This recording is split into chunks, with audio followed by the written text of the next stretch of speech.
Hi, welcome back.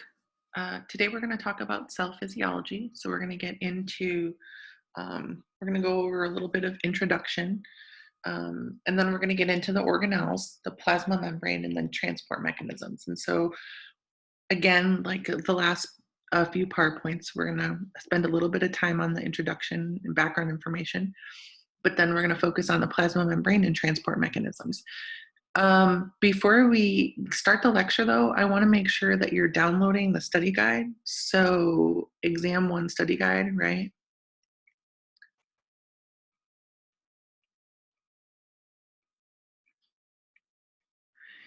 And it's organized by PowerPoint and what I want you to know per PowerPoint. It's not exact verbatim, but it will help guide you and focus you in what to study.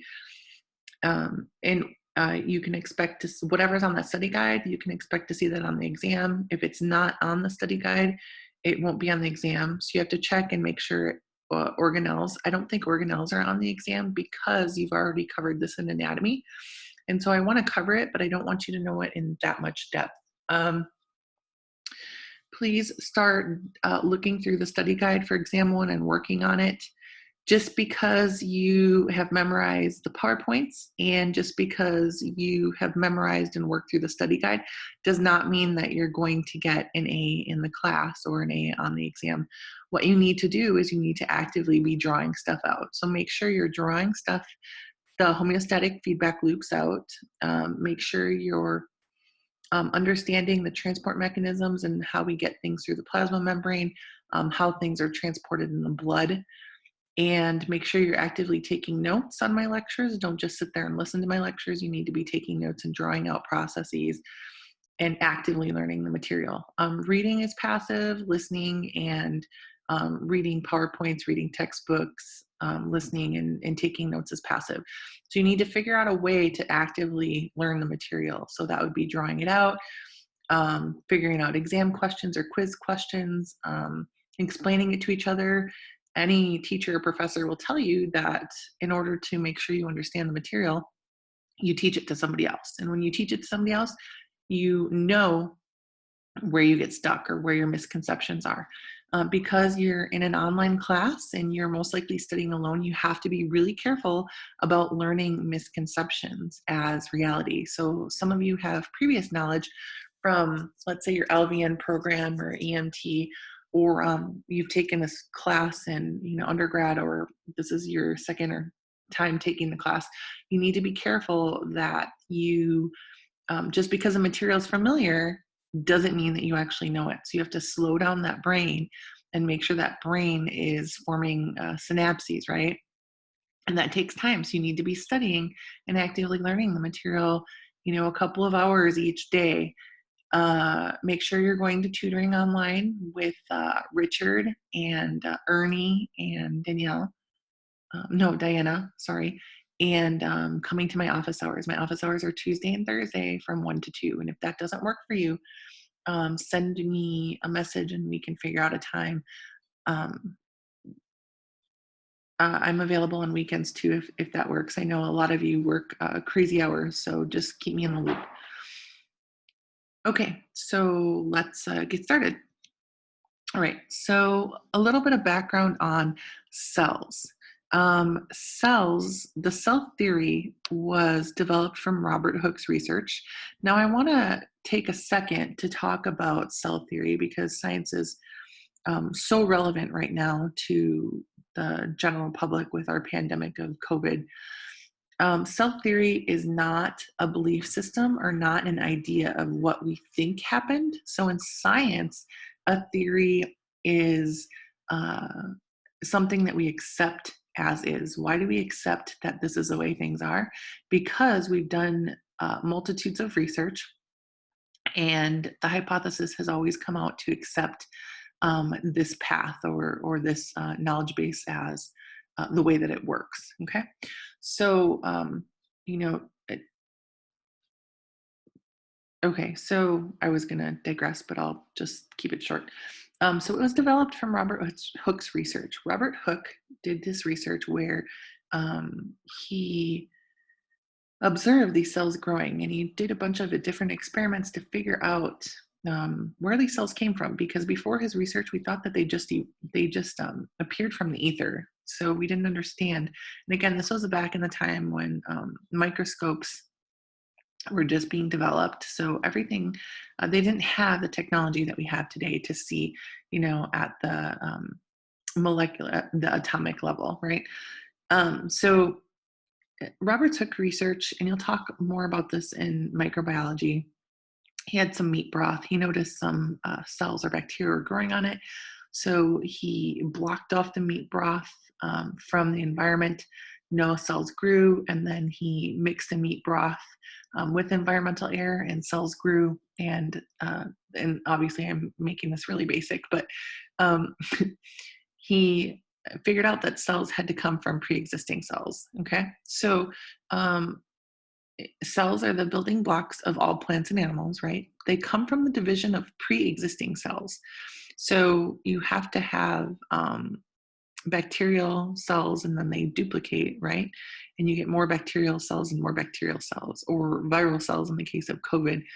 Viral cells are a little bit different because they need animal machinery or living cells to actually reproduce. So um, cells are the smallest unit that perform all vital physiological functions, right? So when we think of cells, cells are the smallest functional unit of us, right? This goes back to sort of lecture one.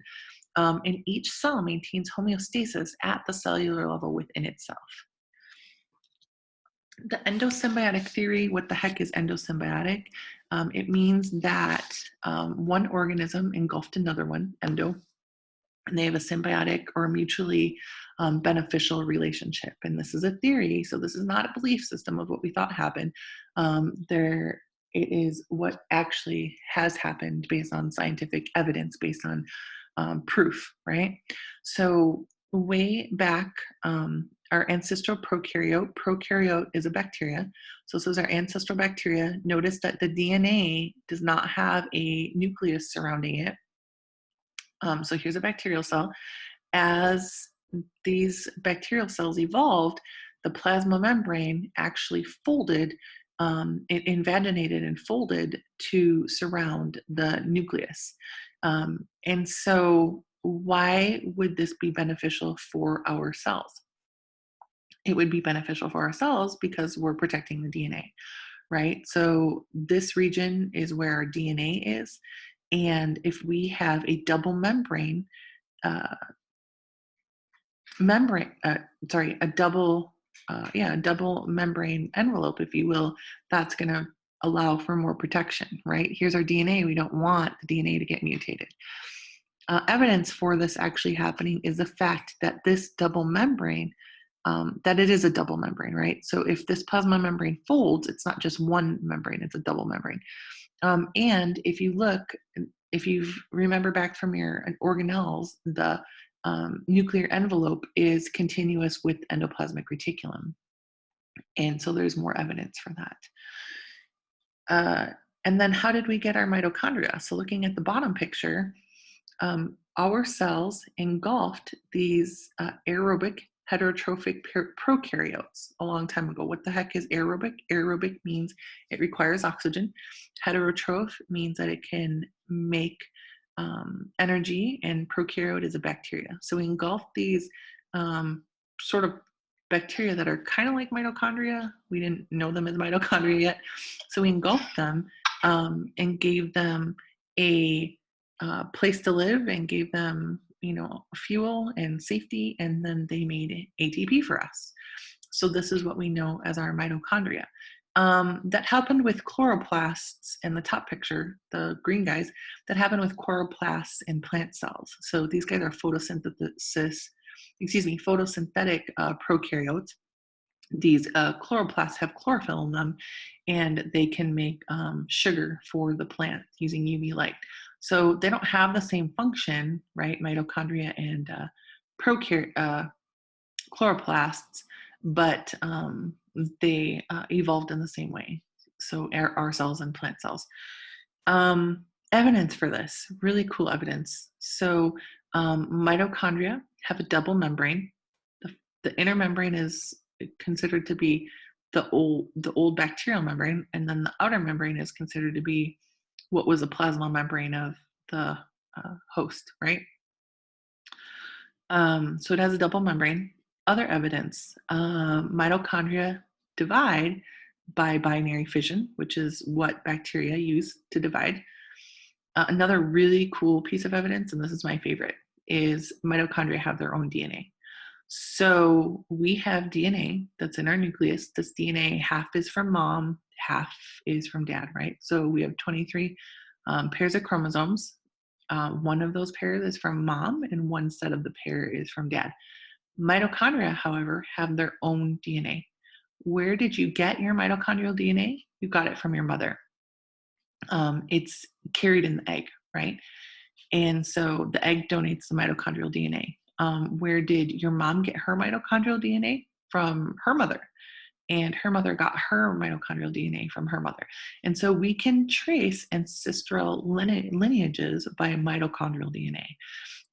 We can take a cheek swab of everybody's cells and then isolate their mitochondrial DNA, do a sequence, and then throw it into a phylogenetic tree that's going to show lineages or ancestral relations, and we can figure out where people came from. And so this is how we got the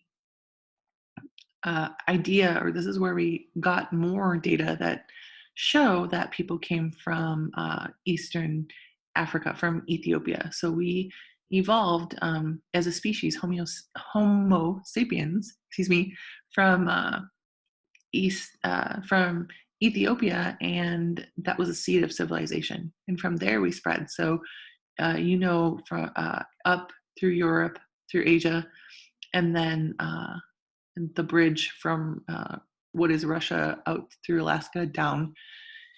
As we find, let's see, not mummies, but as we find, and I can't think of the word, I'm sorry, guys, frozen people, frozen people, ancestral people, we can analyze their DNA from like their teeth or what have you if they have DNA. This gives us more complete piece of the puzzle. Okay, so really interesting. And this is how they do the 23andMe or the Ancestry.com's lineage tests. So here, eukaryotes evolved from symbiotic relationships between anaerobic bacteria and intracellular aerobic bacteria. Evidence mitochondria and chloroplasts have bacterial traits. They still behave like bacteria. So they have ribosomes, they have their own DNA, and they reproduce by binary fission. We get our mitochondrial DNA from our mom. So that is conserved through the different generations. And so we can trace lineages from that. Somatic cells are body cells. Sex cells are germ cells. So sex cells would be our male sperm and female oocyte. Somatic cells are everything else.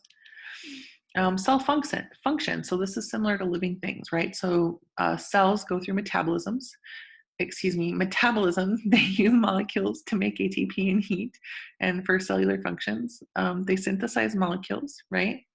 They communicate. So cells have to have a way to communicate. So they produce and respond to chemical and electrical signals. They go through reproduction and inheritance. So most cells have a copy of our genetic information. This is passed down from cell to cell and from parent to child. A cell is surrounded by a watery medium known as extracellular fluid. All right, extracellular fluid is considered to be interstitial fluid and plasma, and your cerebrospinal fluid and your synovial fluids in your joints, right? Where do we find cerebrospinal fluid? In the brain and spinal cord. Where do we find synovial fluid? In your joints. What separates the extracellular fluid from the intracellular fluid, the plasma membrane. And so the plasma membrane is going to maintain the intracellular fluid different from the extracellular fluid. Your cytoplasm is your cytosol and your organelles. Cytosol is a liquid. Organelles are the intracellular structures. Let me see. So, okay. I'm going to talk through this picture because it has what I want labeled in blue. Okay. So let's look at cell B or picture B, excuse me, intracellular fluid. Intracellular fluid is all the fluid inside your cells, right? This includes, if you look at the picture, your body cells. This also includes the cells in your blood, so your red blood cells. Okay, so intracellular fluid or ICF is the fluid inside the cells. Extracellular fluid, letter C, is everything outside of the plasma membrane of your cells, right? So extracellular fluid involves these two components. So picture D and picture E. So extracellular fluid involves your plasma. That is a component of extracellular fluid, or that's considered one compartment of extracellular fluid. And then interstitium or interstitial fluid is considered another compartment. So think about this as we move forward in this class. There is fluid inside the cells, so letter B, that's one compartment.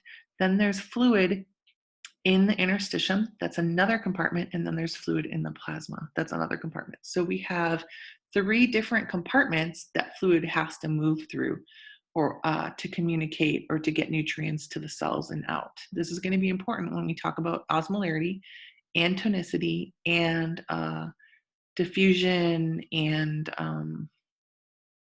osmosis and blood pressure, et cetera, et cetera. Total body water, just to give you an idea, is the water in all the compartments. That is, if you look at letter F, 42 liters.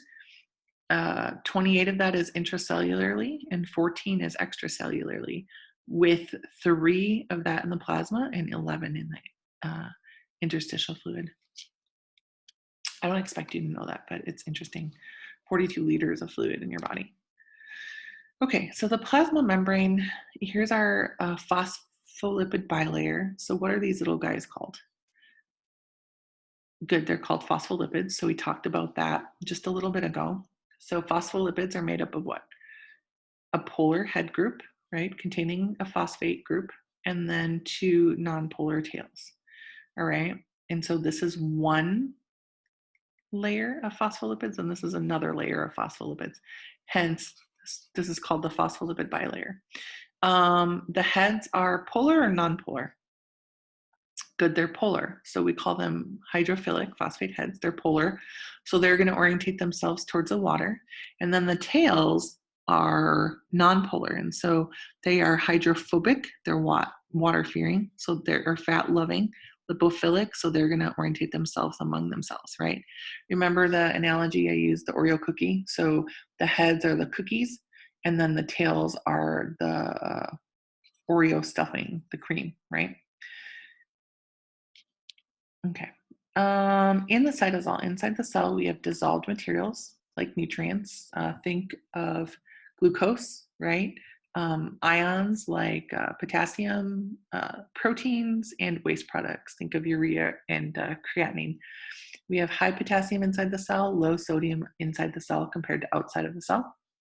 High protein content, and most of those proteins, well, all of those proteins are functional. They're not just lying around waiting to be used for energy. They have a purpose. You have carbs in there and not many amino acids and fat inside the cells.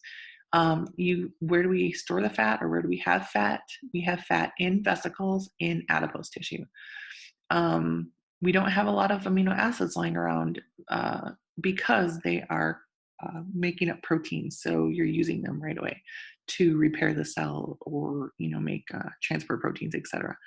High carbohydrates, you have some glucose in there, some glycogen, depending on what you're talking about. Organelles, organelle means little organ. They're structures with specific functions. And then we have inclusions.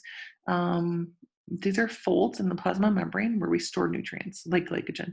So for example, liver and skeletal muscle, because this is where we store glycogen in our bodies, those cells have a lot of inclusions where we store glycogen. Okay, here's our cell. So briefly, here's our plasma membrane, right? And that's going to be the gatekeeper for what can go in and out of the cell. So the plasma membrane is a regulator. If we go to the middle of this, The nucleolus is located inside the nucleus, right? The nucleus houses the DNA. So DNA makes up your chromosomes, right? So we talked about the nitrogenous bases. We talked about the nucleotides. DNA is made up of nucleotides, and chromosomes are made up of DNA, right? So your nucleus, inside the nucleus is a nucleolus. The job of the nucleolus is to make ribosomes or manufacture ribosomes. Ribosomes are, they kind of look like little grape nuts, right? They're outside in the cytoplasm or attached to endoplasmic reticulum. They do protein synthesis from messenger RNA, so they're really important. Notice that there's a double membrane. So here's your nuclear envelope, and then you have pores that let things go in and out. So this is selectively permeable as well, if you will. Notice continuous with that envelope is your endoplasmic reticulum. And so endoplasmic reticulum is right here. The ones with the ribosomes attached do protein synthesis. The ones without the ribosomes attached do more so of glycogen and fatty acid synthesis, okay? Then past that, if we look down at the bottom, we have the Golgi apparatus. So the endoplasmic reticulum's goal is to make a bunch of, let's say, hemoglobin subunits, right?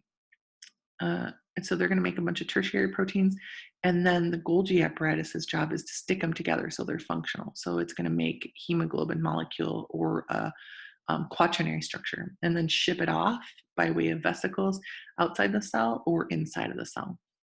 We have peroxisomes and lysosomes. Those have different reactions in them. We'll talk about those in a second. We have centrioles, which aid in which orientate, or these guys become the poles, the north and south pole for the microtubules to attach to for cell division. So they're involved with cell division. Let's see, what else do we have? I think we're good. Okay, so we can separate the organelles by non-membranous and membranous organelles as sort of a way to memorize them. The cytoskeleton are structural proteins. They're made up of microfilaments, intermediate, and microtubules.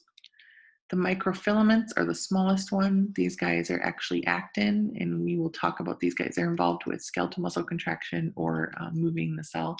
Intermediate filaments would be like collagen, and then microtubules would be made up of tubulin. So these are really strong. They sort of help move the cell. And cells actually do move, and a lot of people think that they're static, but they do sort of move, especially your white blood cells. So microfilaments are actin. They provide mechanical strength. You can read that. Intermediate filaments, they're durable. They're going to strengthen the cell, maintain shape, like collagen, right? Microtubules are large hollow tubes. They're like big old hollow tubes they're like scaffolding, right? So they help move vesicles or move organelles and anchor organelles within the cell, and they change the cell shape.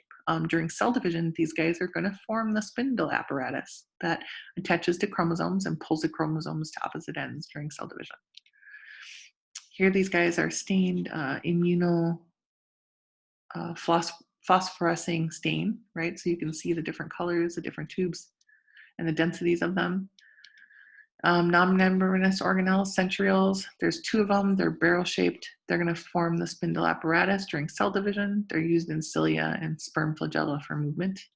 Pretty straightforward. This is what they look like. This is actually a scanning electron micrograph. So you bounce the electrons off of them, and there's a picture as they scattered. Pretty cool.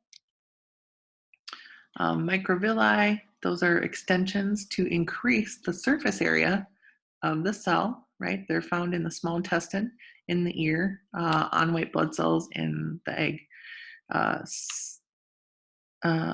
Cilia are small whip-like extensions of the cell surface. The cilia whip back and forth, and they actually provide a current, so they move fluids across the surface of the cell. They're found in your bronchioles to kick up debris. If it's ever been, if we've had a fire, you notice that in your bronchioles, or when you cough up stuff, You're coughing up the dirt or the ash because the mucus is trapping the ash, and the cilia are whipping the ash out of your bronchioles into your esophagus so you can swallow it or cough it up. Fallopian tubes, this works with the fallopian tube in the egg. Flagella is the tail of the sperm, right? Here's a really cool picture of microvilli. So these are microscopic folds in your intestine. And the purpose of these guys are to increase surface area, right? Increase surface area. So compared to internal bulk, so you get more diffusion. Cilia. Ribosomes. You'll talk about ribosomes in bacterial ribosomes. Functional ribosomes are composed of two subunits and messenger RNA. They're made in the nucleolus, so change that to nucleolus, shipped in the cytoplasm. What is their job? To build polypeptides and protein synthesis, so they make proteins. You have free ribosomes, which manufacture proteins, and fixed ribosomes, which manufacture proteins for the cell and to ship out. Here's what they look like. They look like grape nuts. You have a large and small subunit. When they're stuck together, they're functional. This is a scanning electron micrograph of what they actually look like. Here's membranous organelles. The largest organelle by far is your nucleus, right? Houses the DNA, so its job is to protect the DNA. It's going to serve as a control center for your cell. And it is surrounded by two membranes together called the nuclear envelope. And then the nuclear pores regulate what goes in and out of that cell. Inside the nucleus, we have chromatin. So chromatin is what our chromosomes are when they're uncoiled, slightly uncoiled, not while they're dividing, while they're just sitting in the cell, decoding, being used. Nucleolus is where you make ribosomes. Nucleoplasm is a fluid inside the nucleus, excuse me. Your endoplasmic reticulum is continuous with your outer nuclear envelope, has cisternae, or there's storage chambers, functions. The endoplasmic reticulum synthesizes everything pretty much, stores them, transports them out, so it transports them within the cell and outside. The endoplasmic reticulum detoxifies drugs and toxins. So the liver is a first stop of digested material that you pulled from the small intestine to the liver from the hepatic portal. And so do you think liver cells have a lot of endoplasmic reticulum or little amounts of endoplasmic reticulum, since your liver detoxifies everything? Okay, so liver cells are going to have a lot of endoplasmic reticulum and a lot of Golgi apparatuses, because they're going to detoxify drugs and toxins. Here's what it looks like. This should be review for you guys. So smooth endoplasmic reticulum synthesizes lipids and carbs, right? Steroids, hormones, phospholipids, cholesterols, breaks down glycogen to glucose. So again, the liver is going to have a lot of smooth endoplasmic reticulum because liver does the glycogen breaking down to glucose. Detoxifies drugs, pesticides, and it's modified in skeletal muscle to store calcium. Rough endoplasmic reticulum covered with ribosomes. It performs protein and glycoprotein synthesis, folds polypeptides into its tertiary structure, and then transports them to Golgi to finish. Here's what it looks like. So this is a transmission electron micrograph, magnified 111,000 times original size. So here is the rough endoplasmic reticulum. Here are the ribosomes attached. Here are free-floating ribosomes. Golgi apparatus, sac of membranous, a stack of membranous sacs. Say that fast. Vesicles come from the ER, fuse with the Golgi, empty digestive enzymes, proteins, or lipids into the Golgi. The Golgi is then going to sort of modify them. So think of it as like a processing plant, right? It's kind of like an Amazon plant, right? So you get all the stuff in, and then you're going to process it, sort it, and ship it off. Here is the rough endoplasmic reticulum side. Here is the plasma membrane side. And so here's a Golgi to give you an idea. This is actually what it looks like. It's really cool. better picture. So you're going to either make stuff that's going to be embedded into the plasma membrane, like glycoproteins or glycolipids. You're going to make stuff that's going to be secreted out. So like exocytosed or kicked out, like digestive enzymes in the saliva, like milk from mammary glands, what have you. Or you're going to store enzymes in vesicles inside the cell to do stuff. Lysosomes, they contain, they're acidic, they contain enzymes.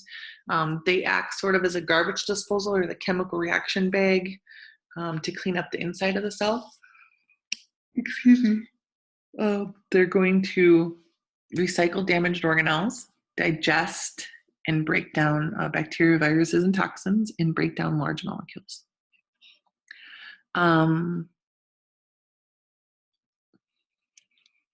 Here's what they look like. Peroxisomes are called peroxisomes because they have oxidases and catalases. So enzymes that use oxygen and catalases that break down harmful substances. So oxidases use oxygen to detoxify substances. So you have these rogue free radicals, these unpaired electrons bouncing around. They're going to combine with hydrogen peroxide into the peroxisomes and make water. And so it takes them, free radicals or harmful substances, breaks them down into water or degrades them so that they're not harmful anymore. They actually break down and synthesize fatty acids too. So really interesting. Mitochondria, we'll talk more about this later, but mitochondria uses carbs, lipids, and proteins to make ATP. Has an outer and inner membrane separated by the intermembrane space. The goal of the mitochondria is to make ATP, and it requires oxygen. Outer membrane, inner membrane, intermembrane space, and then matrix. Here's what it looks like. Okay, so the plasma membrane. What is the function of the plasma membrane? It behaves as a physical barrier. It regulates exchange with the environment, so ions and nutrients can come in to the plasma, to the cell, and wastes and cellular byproducts are kicked out. Like think urea, think CO2, right? Carbon dioxide. It monitors the environment, so extracellular fluid and chemical signals, and then it provides structural support. So it anchors cells and tissues together. It's comprised of a surprise phospholipid bilayer, right? It's a double layer of phospholipid molecules. The hydrophilic heads orientated towards the water on both sides. The hydrophobic fatty acid tails are sequestered amongst each other, so they are in the membrane, and they interact with each other only because they're all hydrophobic. They want to stay away from the water. Some of them have double bonds, and that double bond fatty acid tails make them kink, right, or bent, and that's going to enhance the fluidity of the membrane. Really important, okay, because you're trying to get stuff through that plasma membrane. So some of those fatty acid tails need to be bent in order to get molecules through. Cholesterol, on the flip side, is amphipathic. This means it's polar on one end, non-polar on the other. It is a four-ring structure, and it's going to be embedded in the membrane as well. And the goal of cholesterol is to stabilize membrane. So the double bonded fatty acid tails are kinked. That enhances fluidity. Cholesterol stabilizes a membrane. So you have two sort of, I don't want to say opposing forces. Cholesterol is way smaller, but they have two different functions. It's selectively permeable, which means it's semi-permeable. It's a barrier to large molecules, ions, and water-soluble compounds. Okay, here's your plasma membrane. So here are, let me use a different color. I'm going to use green. If anybody in this class is colorblind, let me know. Okay, is that a little bit better? Maybe, maybe not. Okay, so I'm at the word cholesterol. Do you see me? So I'm right to the left of the screen. Okay, cholesterol. So notice here are your phosphate head groups, right? On both sides, and then you have your fatty acid tails. Notice that some of these fatty acid tails are kinked. So right there, right there, that kink is going to enhance the fluidity. It's going to make sure that these tails can't get too close to each other so that they're more fluid. Take a look at cholesterol though. Cholesterol is embedded in that plasma membrane, and cholesterol makes the membrane, gives more structural support. Okay, so you have two different forces. So these double bonded fatty acid tails make the membrane more fluid. These cholesterol molecules sort of anchor and keep the membrane intact. And think of this membrane, you think of these guys as sort of like buoys on an ocean. They're kind of floating over this way, they're kind of floating back here, they're kind of like it's a sea of phospholipids, if you will. Attached to those phospholipids are glycolipids, or we call this a glycolipid of a glycocalyx. So these are glycolipids. If it's a sugar and a fat, it's a glycolipid. If it look all the way to the right, if it's a sugar attached to a protein, it's a glycoprotein. These guys serve as recognition of our immune system. Let me back up. So these guys are proteins, are cell surface markers that identify to our immune system that this is us, don't destroy us. We'll talk about these antigens when we cover red blood cells, all right? So these are on the surface of the plasma membrane. You have these guys on the surface of all of your cells. And we'll talk about it when we get to red blood cells. Okay, let's talk about the proteins. So proteins that span the membrane are called integral proteins, right? Some of them anchor stuff, some of them transport. Here's a protein channel. Some of them transport molecules. Some of them are gated. Some of them are always open. It just depends. They have a lot of different functions. If a protein is attached to one side of the membrane, it's called a peripheral protein, just to give you an idea of how this all works. The fluid mosaic model describes the plasma membrane as fluid, not static. So the fluid mosaic model describes that membrane as fluid, and that those fatty acid tails actually move, that the phospholipids move. How do they move? Because of the unsaturated fatty acid tails. That makes a bend or a kink in the chain, and so they're more fluid. We did a long time ago, there was this really cool experiment. Before this experiment was done, we thought that our cell membranes were just static. The phospholipids just sort of sat there. And now we know that that's not true. They move around. So how did we figure that out? Here's a human cell, and here's a mouse cell. So these proteins on the surface of the human cell are unique to human cells, so they're human antigens. Then we have proteins on the surface of the mouse cell, and those are unique to mouse, so those are mouse antigens. We induce them to fuse. So here's a human cell, here's a mouse cell. We added antibodies, so the red antibody bound only to the human antigens, because that's how antibodies work. This antibody is specific for the human antigen. This green antibody is specific for the mouse antigen, okay? So here it was antibody labeled. And we put it in an incubator at 37 degrees Celsius, which is body temperature, right? 98.6 degrees Fahrenheit. What they were expecting to see when they pulled it out was this. What they saw was this. So what did their experiment show them? It showed them that the phospholipids move around and they intermix. They weren't expecting that. They thought they just stayed in one spot. So really cool experiment. What do phospholipids do? If we look at A, they move side to side a lot, so lateral movement. They flip-flop once in a while. The more unsaturated fatty acid tails you have, the more fluid that membrane is. You see this more so in cold water organisms, cold water fish, deep sea fish, because they need that membrane to be more fluid because it's really cold. If they have only saturated fatty acid tails, that membrane's more viscous or thick, right? Cholesterol is embedded in the membrane, that anchors everything. There's the definitions for integral and peripheral protein. This is an integral protein, right? To the left is an integral protein. To the right, those are integral proteins as well. Where do we see a peripheral? In the middle, towards the inner part of the membrane. Membrane proteins do multitudes of things, you guys. Some of them anchor stuff to them. Some of them are recognition proteins. So they label cells as normal or abnormal. Some of them are enzymes. Some of them are receptor proteins. They bind stuff and respond to stuff like ions, hormones, neurotransmitters. Some of them are carrier proteins, like they're going to transport stuff through the cell. So like example would be glucose. Some of them are channel proteins. And so they're going to let ions through. So in the middle of the picture, this would be a channel protein. Change the color of this. There you go. So this would be a channel protein. Because it's always open, it just lets ions through in any direction.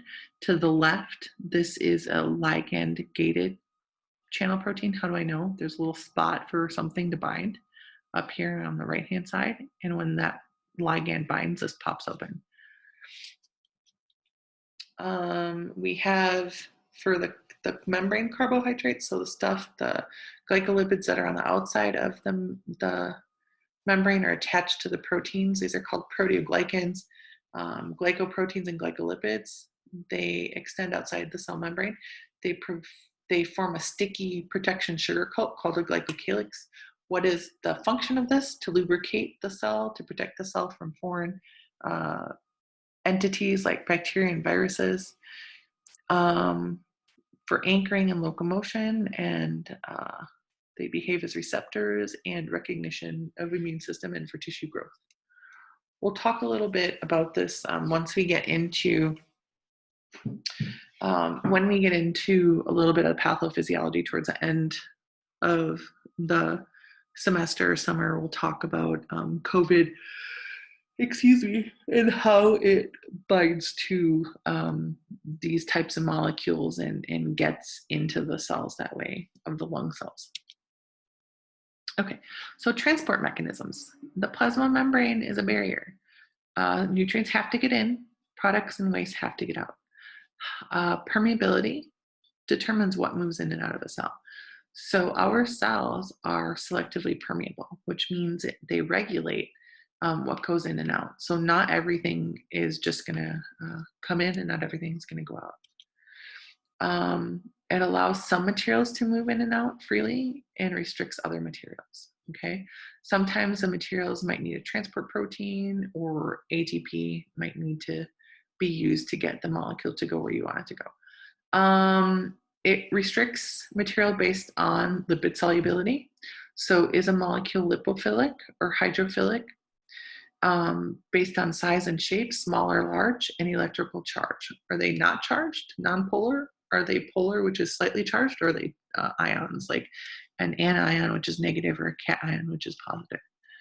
So what can diffuse into the cell? So when you think of diffusion, I want you to think of simple diffusion. So when I ask you on an exam, what can diffuse into the cell, I'm talking about simple diffusion. It just goes right through the plasma membrane.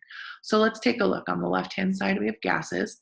So gases are inert, like CO2, O2, nitrogen. They're just gonna diffuse right through the plasma membrane. So they're gonna simply diffuse through the plasma membrane. Which way do they go? It depends. If oxygen is higher on the outside of the cell and lower on the inside, oxygen is going to go into the cell. If CO2 is higher here and lower outside, then CO2 is going to go out. So it's based on its concentration gradient. Hydrophobic molecules. So all hydrophobic molecules are just going to go right through the plasma membrane. So for example, benzene. Benzene is an organic solvent. It actually can, it's a carcinogen, so it's a cancer-causing agent. It can actually go right into your nucleus and alter your DNA. So we don't use it anymore in chemistry. We used to. But benzene is an example of a hydrophobic molecule. If something is hydrophobic, it is going to be able to go right through the membrane because the bulk of the membrane is lipid soluble, okay? Small polar molecules. So yes, polar is slightly charged, but these guys are small enough that they can kind of squeeze through when these phospholipids are moving. So water is a small polar molecule. Ethanol or alcohol is a small polar molecule as well. those guys can go right through the plasma membrane. Water and ethanol go right from your stomach lining into your blood. That's why ethanol can affect you so quickly, or alcohol affects you so quickly. Um, so polar molecules, if they're small, can diffuse right through the membrane. If they're large, though, they can't because they're too big. So glucose is a large polar molecule. It can't diffuse straight through the membrane because it's too big. Same thing with charged ions or charged molecules. So sodium, your calcium, potassium can't get through the membrane. How do they get in though? You know glucose goes inside the cell. You know that ions go inside the cell. So how do they get in? They don't use simple diffusion. They have some type of transport protein to help them. Okay, so transport mechanisms. Passive transport is called passive transport because it doesn't require ATP, okay? This involves simple diffusion. This involves osmosis, which is movement of water, and facilitated diffusion. I want you to think of facilitated diffusion as having some type of helper molecule help diffuse whatever you're trying to diffuse across the membrane. Active transport is called active transport because it requires ATP. So you're using ATP to physically transport the molecule across the membrane from where there's less to where there's more. And then big molecules, you have to use endocytosis and exocytosis. Endocytosis is pulling in, exocytosis is kicking out. And so for large molecules, you don't have carrier proteins. Like cholesterol. You can't get cholesterol in the cell through a transport channel. So you have to use endocytosis to pull cholesterol in. And then filtration. So filtration is big molecules as well. All right, so passive transport is diffusion or osmosis across the plasma membrane in living organisms. It's called passive transport because energy from the cell is not required. Diffusion involves small hydrophobic molecules, small polar molecules or gases. Osmosis is a movement of water, so we have a different term for water. Both are moving down their concentration gradient. So what does that mean? That means these guys are moving from where they're highly concentrated to where they're least concentrated, okay?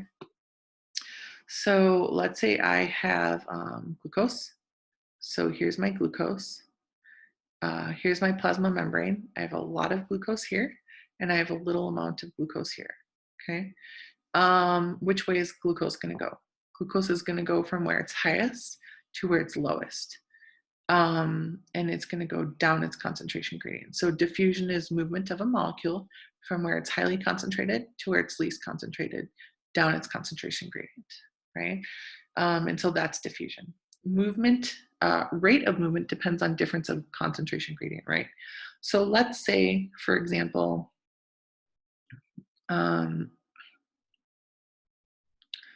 let's say we have 10% ethanol on one side of your membrane, and then we have 20% ethanol on another side of the membrane. Which way is ethanol going to move? And let's say it can move across the membrane.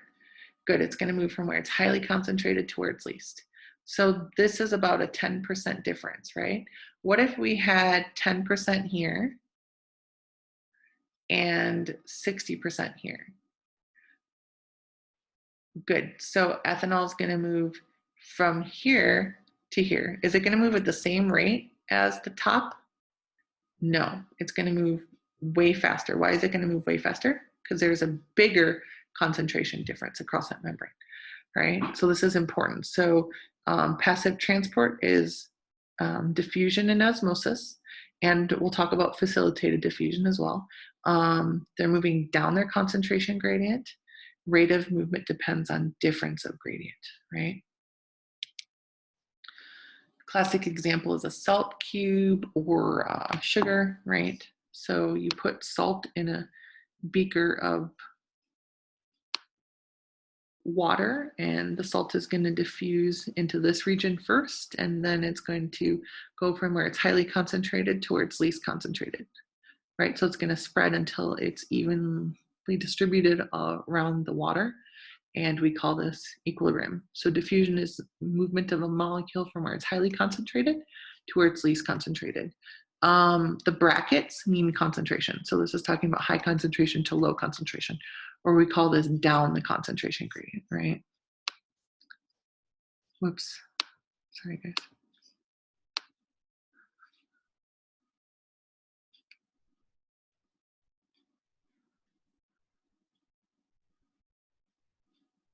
Right. Osmosis is a passive movement of water across a semi-permeable membrane from where there's more water to where there's less water. So movement of water from where water is highest to where water is lowest. That's how you learned it in chemistry. How I want you to understand it is that water is going to move to the side with more particles. Why does water want to move to the side of more particles? Because it wants to dilute the side that has excess particles, right? So osmosis is movement of water to the side with more particles. If you look at this picture, inside the glass container is a 3% particle solution, and outside is 0%, right?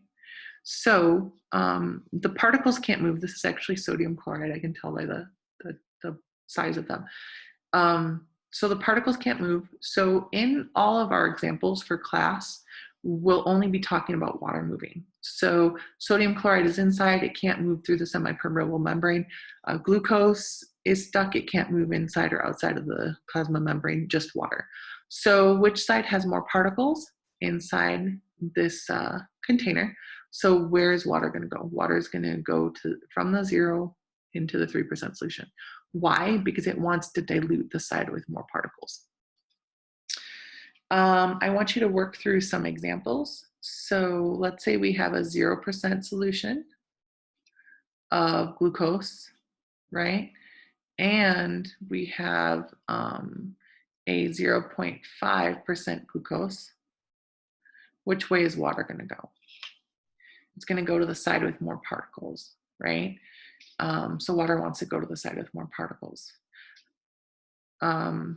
And go through, I think in lab, we covered the conversion assignment, right? And so you dealt with a 0% solution, a 0.5% solution, a 0.9% solution, and a 2% solution. So you should try to figure out these guys in relation to one another. Like if one is on one side of the membrane and the other one is on the other side of the membrane, how is that going to work? Which way is water going to go? Osmosis is a comparative term used to describe osmotic pressure of two solutions. If both solutions have the same concentration of solute particles or just particles, we say they're isoosmotic, okay? If solution A has a higher number of particles, then solution B we call solution A hyperosmotic, right? So iso means same. Osmotic, I want you to think of number of particles, right? Does it matter that some of those particles are sodium chloride, some of those particles are glucose? No, we're just looking at the total number of particles. What does hyper mean? More, right? So more. Osmotic is more particles. So if one solution has more particles compared to the other, we call it solution hyperosmotic. What does hypoosmotic mean? Good.